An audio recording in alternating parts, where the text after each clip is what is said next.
Pemirsa, 15 Desember 2014 nanti Transmedia akan menggelar hari ulang tahunnya yang ke-13.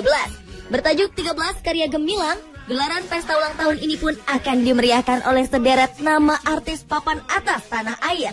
Walau pegelaran acara HUT Transmedia masih menjadi kejutan bagi pemirsa, tapi malam ini kami akan menyuguhkan 7 fakta di balik artis HUT Transmedia ke-13. Which means happy birthday, happy birthday, Kau sentuh aku sampai gemetar tubuh, dari rambut sampai kaki cintaku. Aku terpaku merasakan sesuatu. Maju mundur cantik, mundur lagi cantik, cantik, cantik, cantik, cantik. Sentuhan itu membuat diriku membayangkan. Pemirsa, setujukah jika penyanyi kelahiran Bogor 1 Agustus 1982 ini disebut Ratu Sensasi? Walau sering menuai pujian dan ledekan, tapi tak bisa dipungkiri, banyak dari aksi Syahrini justru membuatnya menjadi trendsetter. Seperti kata-kata yang seringkali diucapkan olehnya, antara lain kata sesuatu, cetar membahana, atau ulala. Belum lagi gaya fashionnya yang ia beri nama secara tak lazim, seperti bulu mata anti badai, jambul katulistiwa, kaftan Syahrini, hingga rambut terowongan Casablanca. Di samping itu, mantan pasangan duet Anang Hermansyah ini ternyata juga pernah membuat kehebohan, seperti pingsan di acara Bukan Empat Mata.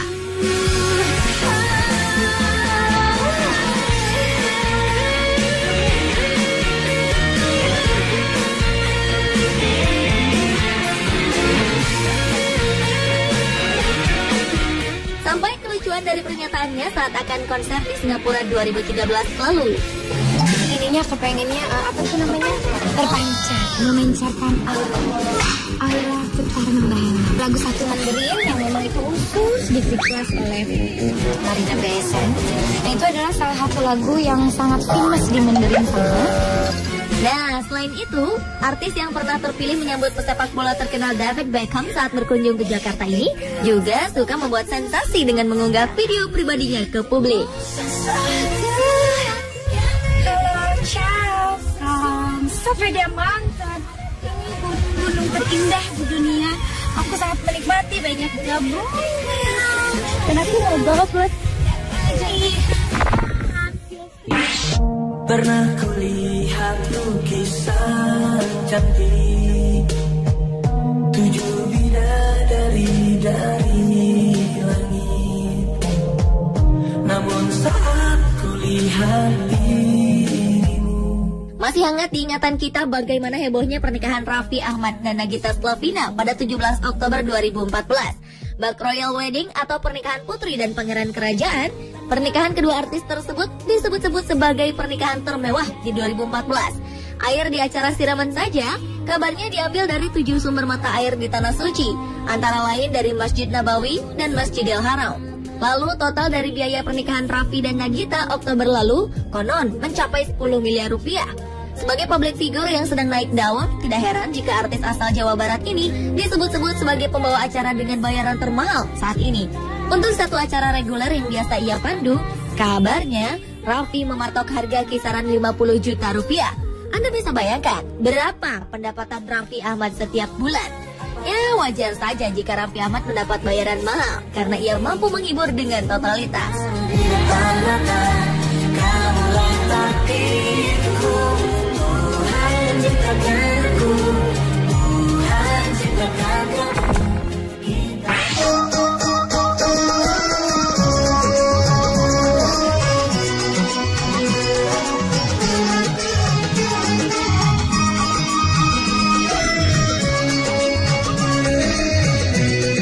Selanjutnya adalah Rhoma Irama, sang raja dangdut Indonesia. Tahukah Anda jika nama Rhoma Irama adalah singkatan dari nama aslinya, Raden Haji Oma Irama. Ia bergelar Raden karena pada kedua orang tuanya memang mengalir darah bangsawan. Dahulu di masa SMA di Solo, ternyata pentolan grup Soneta ini pernah menjadi pengamen di jalanan. Namun kini, ketekunannya di dunia musik telah membawanya menjadi artis dangdut papan atas hingga bisa menghasilkan lebih dari 1000 judul lagu. Sepanjang karirnya di tahun 1980-an, Rhoma Irama sudah 2 kali hampir meninggal saat konser. Saat itu ia tersetrum kabel listrik yang melintas di panggung. Selain karena karya-karyanya, penyanyi yang pernah berseteru dengan pedangdut Inul Daratista itu juga pernah membuat kehebohan. Seperti saat perceraiannya dengan Angel Elga, yang sampai menyebabkan Angel Elga pingsan di hadapan media, hingga sepak terjang Rhoma Irama di panggung politik.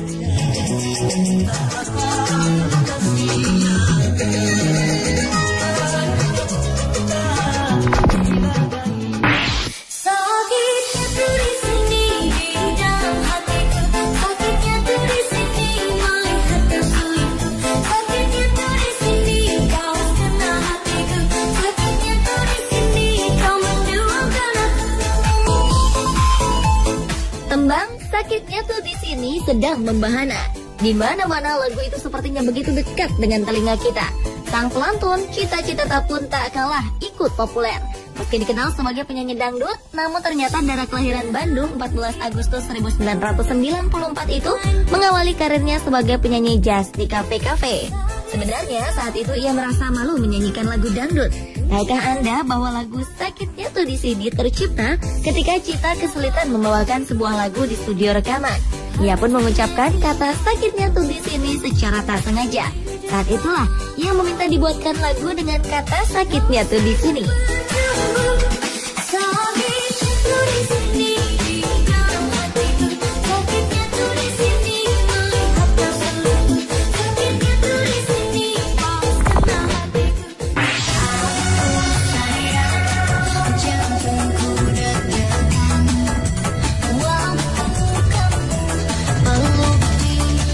Berikutnya adalah Surtiani alias Zaskia Gotik. Pedangdut yang terkenal dengan goyang itiknya itu pernah menjadi perbincangan publik ketika pertunangannya dengan pria bernama Vicky Prasetyo berantakan. Pernikahan yang direncanakan oleh pelantun tembang 1 jam ini pun batal. Tak cukup sampai di situ, masa lalu Zaskia pun kemudian terungkap. Mulai dari hanya tamatan sekolah dasar, pernah berjualan manisan cermai keliling kampung, hingga menjadi model majalah dewasa. Di samping seluruh pemberitaan miring tentang dirinya, namun wanita yang fobia terhadap ulat bulu itu sempat meraih rekor muri dengan membuat 7 video klip dalam 1 hari di 2014.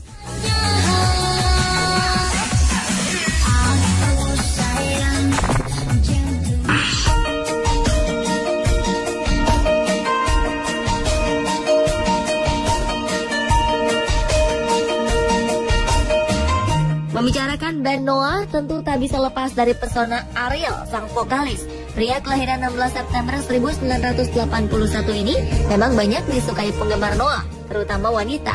Namun demikian, Ariel yang pandai menggambar itu pernah mengalami peristiwa tak enak ketika dicakar oleh salah satu penggemarnya hingga berdarah. Pengagum penyair Khalil Gibran ini ternyata telah mahir menciptakan lagu sejak duduk di bangku sekolah.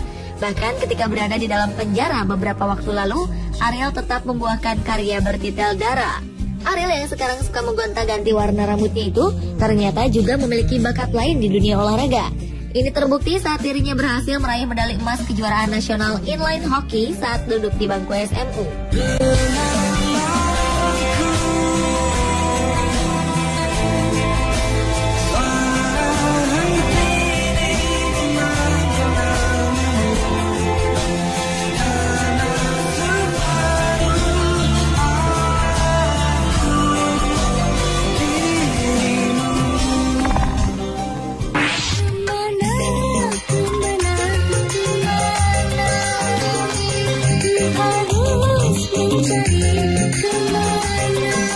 Dan yang terakhir adalah Ayu Rosmalina alias Ayu Ting Ting.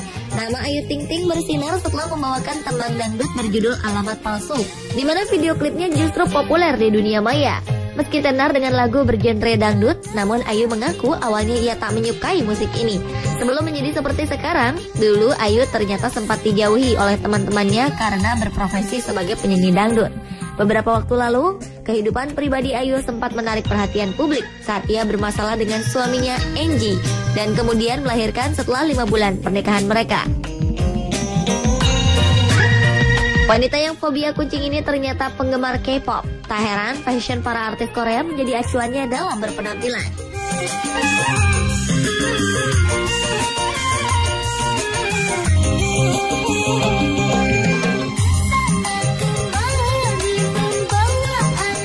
Pemirsa, seperti apakah penampilan istimewa artis-artis tadi?